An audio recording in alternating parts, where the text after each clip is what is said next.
ISS পরীক্ষায় প্রথম সিঞ্চন স্নিগ্ধ। ইউপিএসসির ইন্ডিয়ান স্ট্যাটিস্টিক্যাল সার্ভিস আইএসএস পরীক্ষায় বাংলার মুখ উজ্জ্বল করলেন পশ্চিম জেলার আসানসোলের সিঞ্চন স্নিগ্ধ অধিকারী। তিনি দেশের মধ্যে প্রথম স্থানাধিকারী। গুরুত্বপূর্ণ এই সরকারি চাকরির পরীক্ষায় নজর করার সাফল্যে উচ্ছ্বসিত পরিবারের সদস্যরা। সিঞ্চন স্নিগ্ধ অধিকারী আসানসোল রামকৃষ্ণ মিশনের প্রাক্তনী, বাড়ি আসানসোলের ইসমাইলে, পরে কলকাতার আইএসআই থেকে স্ট্যাটিস্টিক্সের উপর মাস্টার্স করেন। মোটামুটি সচ্ছল পরিবার। বাবা প্রদীপ অধিকারী আসানসোল মাইন্স বোর্ড অফ হেলথের কর্মী, মা সুজাতা দেবী গৃহবধূ। সাফল্যের পুরো কৃতিত্বটাই সিঞ্চন দিতে চান তার বাবা মাকে। অবশ্যই সাফল্য সবসময়ই মধুর, তো সেটা স্বাভাবিকভাবেই ভালো লাগছে আমার।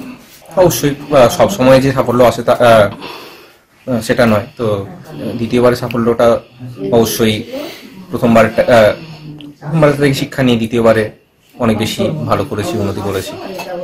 আসানসোল থেকে সৌমিত্র গাঙ্গুলির রিপোর্ট, গ্লোব নিউজ।